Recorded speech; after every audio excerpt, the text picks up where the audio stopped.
시편 2편의 2절 그리고 3절은 지금 이 세상의 상태를 이렇게 묘사합니다. 세상의 군왕들이 나서며 관원들이 서로 꾀하여 여호와와 그의 기름 부음 받은 자를 대적하며 우리가 그들의 맨 것을 끊고 그의 결박을 벗어버리자.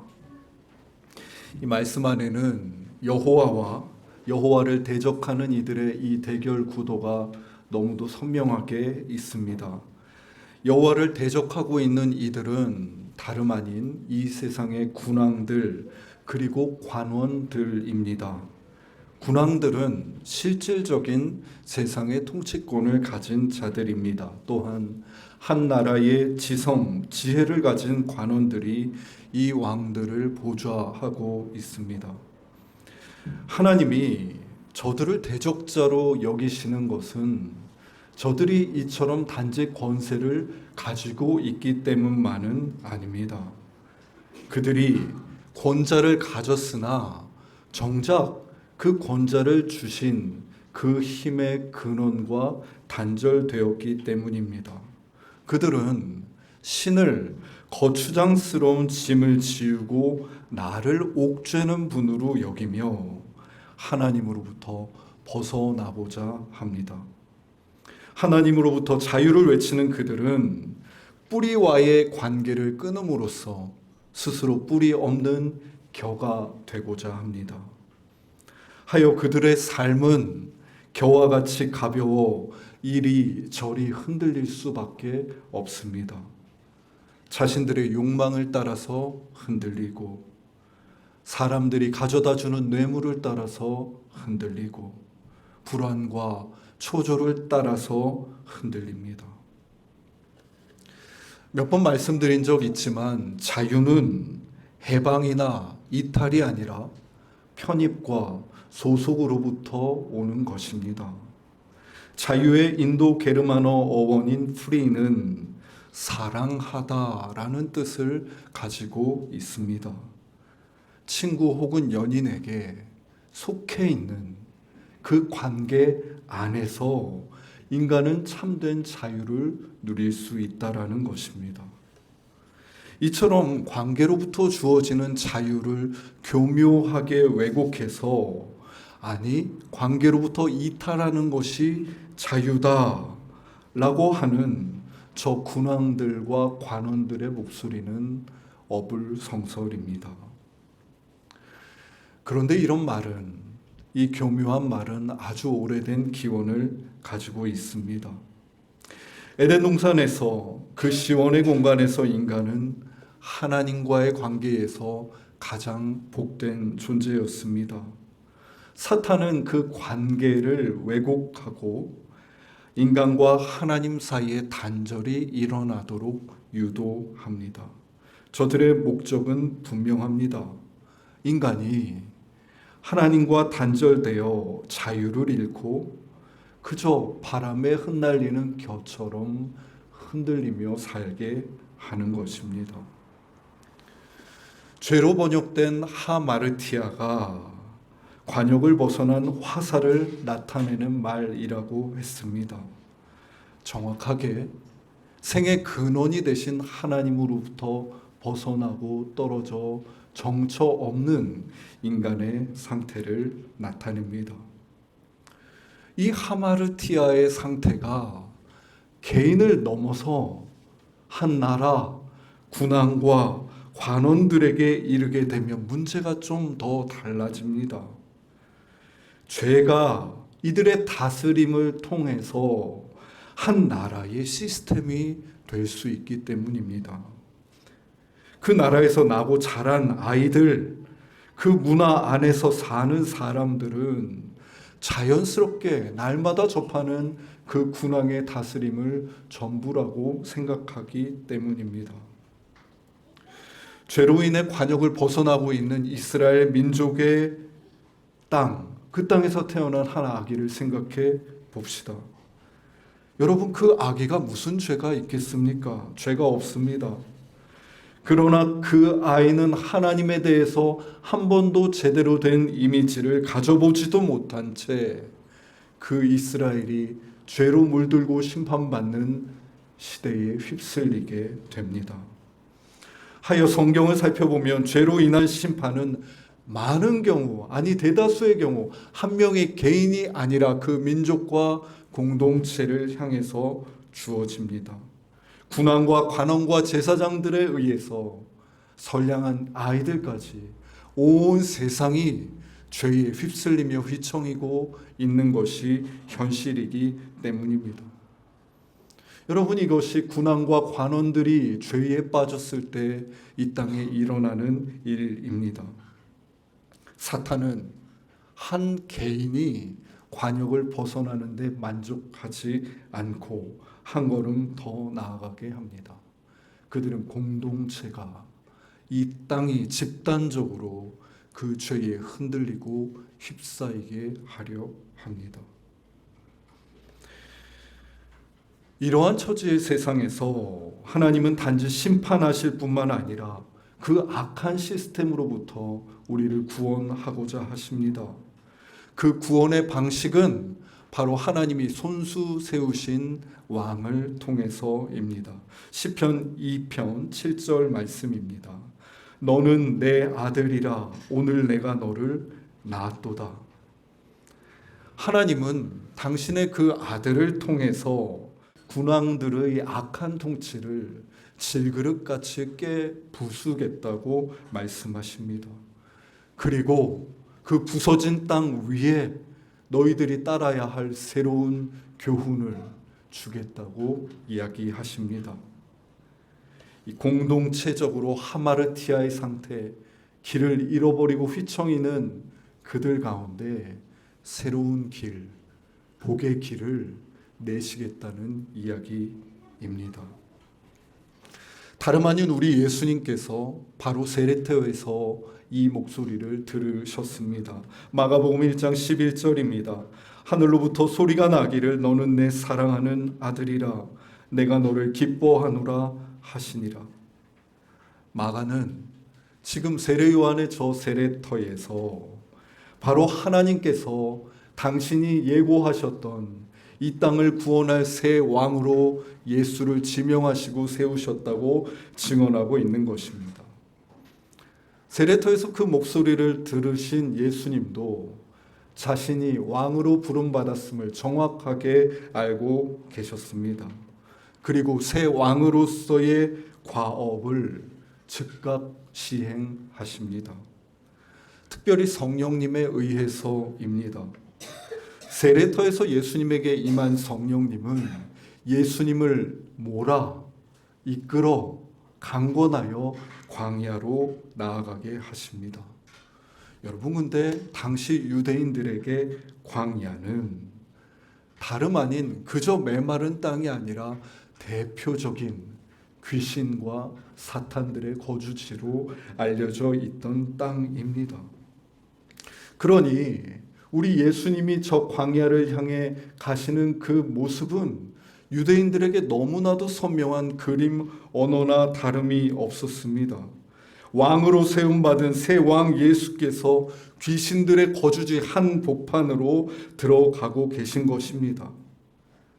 하나님의 기쁨이었던 인간을 끊임없이 죄로 인해 관역 바깥의 삶을 살게 했던 죄의 근원, 그 사단과 싸우시기 위해 그 거주지 한복판으로 들어가시는구나 생각한 것입니다. 당연히 사람들은 이 거두절미한 대결의 결과가 궁금했을 것입니다. 광야의 사탄은 예수님을 대적하기 위해서 거대한 군사들을 거느리고 절대적인 무기와 뿔을 달고 나타나지 않습니다. 예수님이 하나님의 아들이 되는 것을 반대합니다. 혹은 적대하지도 않습니다. 사탄은 그런 하수의 방법을 쓰지 않습니다. 그는 부드럽게 살며시 다가와서 예수님을 시험합니다. 그는 예수님에게 그래 당신이 받은 사명대로 왕이 되십시오 라고 말합니다. 다만 돌이 떡이 되는 기적을 행하면 예수님 당신이 사람들에게 별 말씀을 하지 않더라도 인간들은 빵을 주는 당신에게 기꺼이 복종하며 자신의 자유를 바칠 것이라고 조언합니다. 왕이 되십시오. 사람들이 그렇게 읽고 믿고 있는 저 시편의 말씀처럼 높은 곳에서 당신이 뛰어내려 천사들이 당신을 바쳐 살아나게 하는 것을 본다면 사람들이 그 신비를 보는 순간 눈이 휘둥그레지며 당신 앞에 엎드려질 것입니다. 아니라면 사단인 나에게 절을 한번 하신다면 천하 만국의 권한을 주겠다고도 합니다. 정치와 경제와 사회를 주름 잡는 당신을 사람들은 우러러 보며 참된 왕으로 따를 것이라고 말합니다. 여러분, 얼마나 현실에 대한 정확한 분석이 담긴 조언입니까? 유대와 예루살렘은 만약 예수님이 돌을 떡으로 만드시고 높은 곳에서 뛰어내려 살아나시고 이 땅의 사회와 경제와 정치적 주권을 가지신 것을 목도하고 알게 되는 순간 그의 충성된 백성이 될 것이 분명했습니다. 도스토옙스키는 사탄의 이 세 가지 제안, 기적, 신비, 권력이 바로 이 땅의 사람들의 양심을 사로잡고 지배할 수 있는 강력한 힘이라고 이야기하기도 합니다. 그 강력한 힘, 여전히 우리들의 마음을 사로잡고 우리들의 삶을 좌지우지하는 그 강력한 힘을 우리 예수님이 광야에서 거절하십니다. 그분은 오히려 사탄의 그 방식과는 전혀 다른 방식을 말씀하십니다. 아니, 사람은 떡으로만 살지 않는다. 하나님의 말씀으로 산다. 사람은 떡이 아니라 하나님과 깊이 연결된 존재가 될 때 참 생명을 살 수 있다는 말입니다.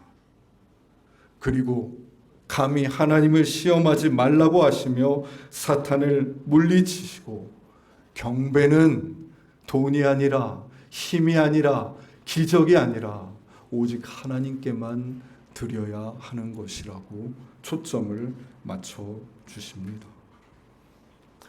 이렇게 광야의 한판 승부는 한치의 흔들림 없는 우리 예수님의 승리로 끝난 듯 보입니다. 오늘 우리는 예수님의 이 승리가 어떻게 주어진 것인지를 조금 더 살펴보려고 합니다. 사실 예수님 이전에 아담을 비롯한 이 땅을 지배하던 여러 군 왕들은 사탄의 이러한 조언들 속에서 다른 문제점을 찾지 못했습니다. 세상의 권력을 붙잡아서 하나님의 일을 더 열심히 하면 되겠네. 암이 치료되었다고 간증을 하고 암을 치유했다고 선포하면 할수록 하나님께 영광이 아닌가?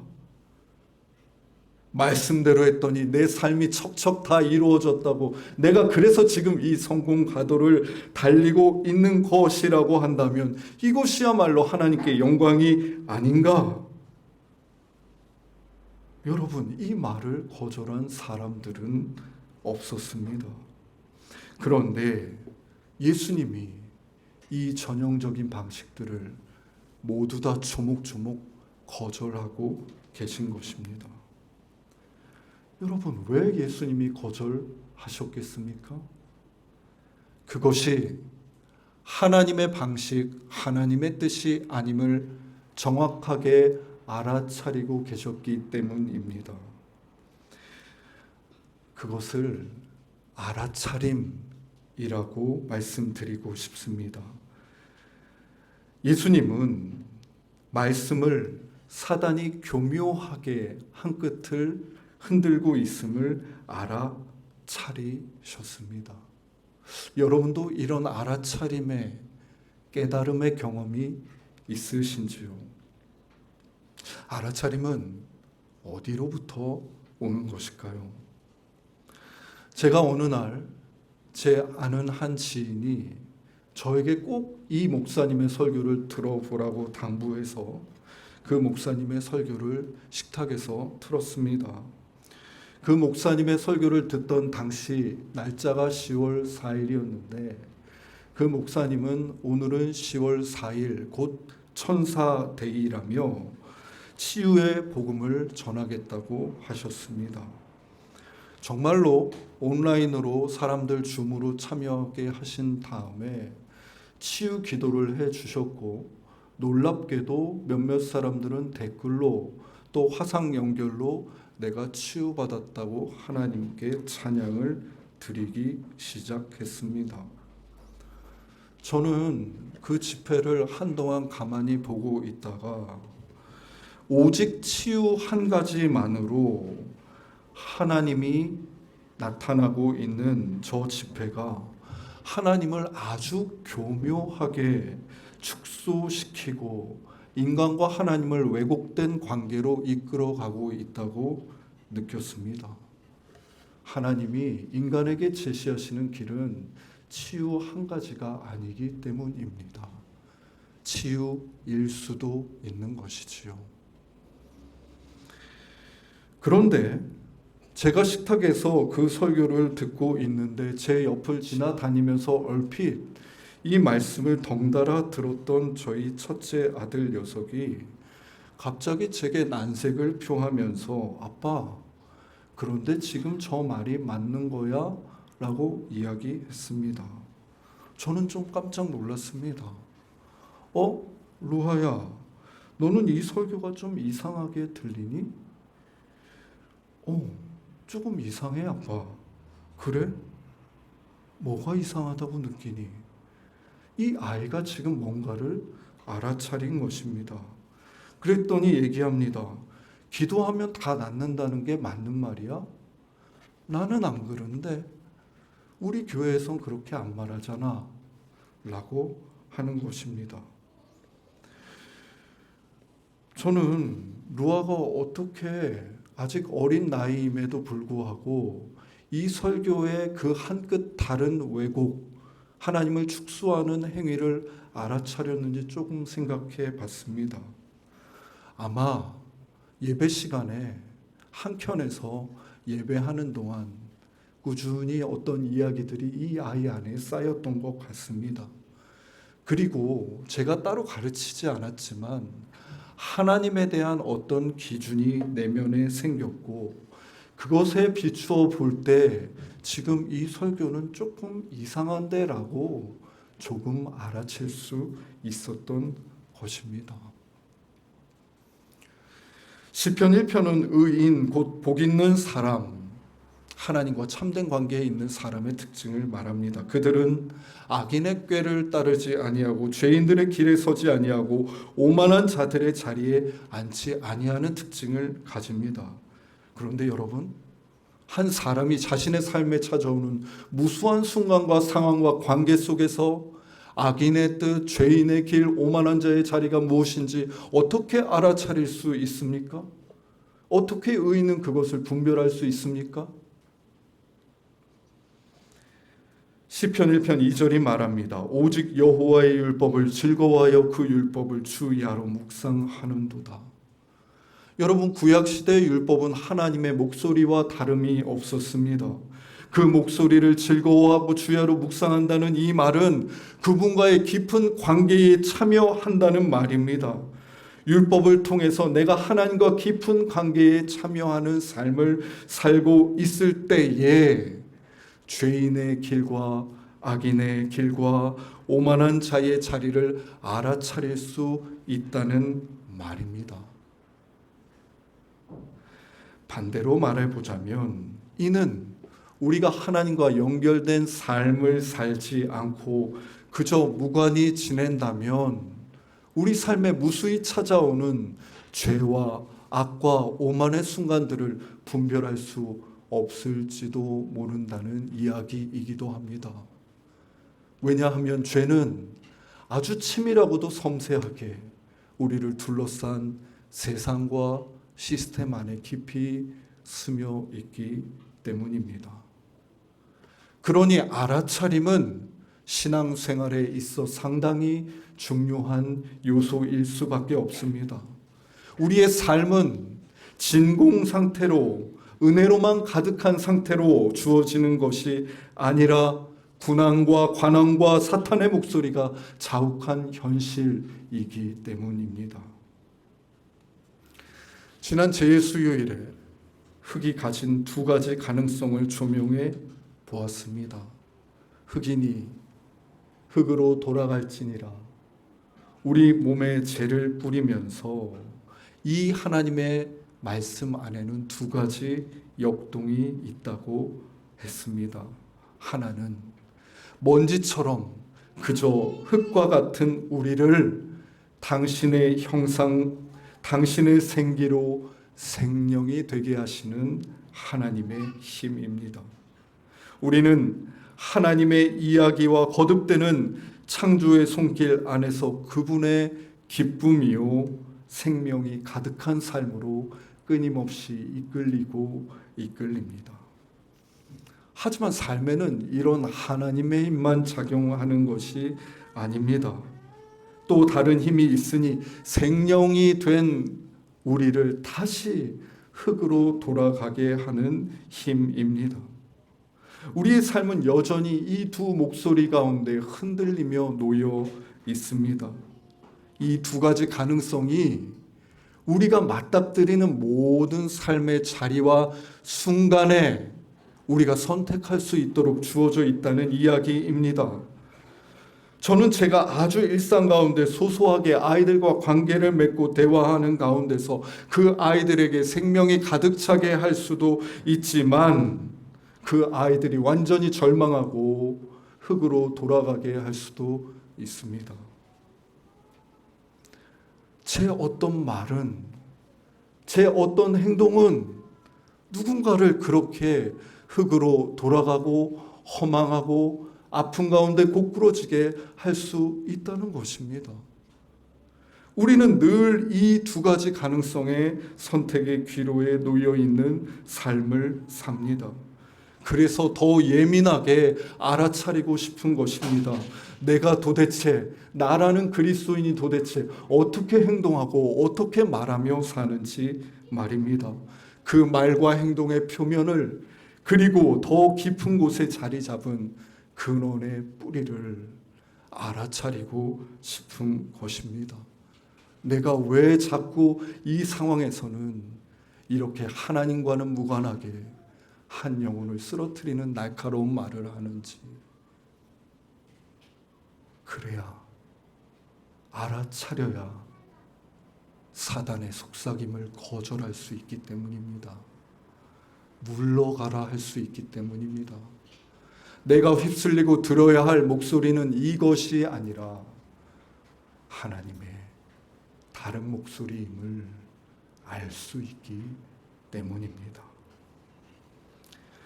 하나님이 사랑하시는 숫가족 여러분, 우리 예수님이 이 땅에 오셔서 새로운 왕이 되어 당신의 길을 뚜벅뚜벅 걸어가십니다. 시작된 사순절 우리가 그 왕 되신 예수님의 걸음을 세심하게 따르며 살 때에, 그리고 예수님께서 당신의 그 인생길 위에서 무엇을 거절하시고 무엇을 깨트리시고 무엇을 선택하시고 무엇을 일으키시는지 또렷이 바라볼 때에 우리는 조금씩 예수님과 가까워져 갈 것입니다. 그분의 알아차림을 조금 더 이해하게 될 것입니다. 그렇게 예수의 길, 그 길을 따르는 가운데 우리의 영적인 알아차림은 더욱 예민해질 것이며 우리의 삶은 한 걸음 그분 곁에 있게 될 것입니다. 여러분, 오늘도 예수님이 새 길을 내시며 앞서 길을 가고 계십니다. 그분의 뒤를 함께 따라가 보지 않으시겠습니까? 기도드리겠습니다.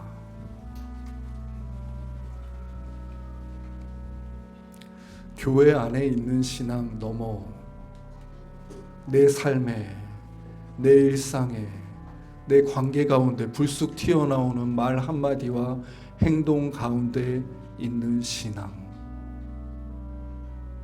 주님, 우리가 그런 세심하고 예리한 신앙을 가지고 싶습니다. 그저 사람들 보는 데서만 기도하고 그리스도인으로 사는 것이 아니라 나 홀로 있을 때, 내가 가장 가까운 사람들과 있을 때, 또는 내 마음이 정처 없이 흔들리는 그 순간에 하나님의 알아차림으로 깨어있는 그리스도인이고 싶습니다. 주님, 우리를 이끌어 주십시오. 우리가 당신의 걸음 붙잡고 따르고자 할 때 주님, 우리의 우둔한 감각을 깨워주시고 당신을 선명하게 바라보게 하여 주십시오. 주께서 무엇을 선택하시는지, 주께서 무엇을 거절하시는지, 주께서 누구를 일으키시고 누구와 함께 어떤 방식으로 이 길을 가시는지 우리가 예민하게 당신을 보고 따르게 하옵소서. 예수님의 이름으로 기도드립니다. 아멘.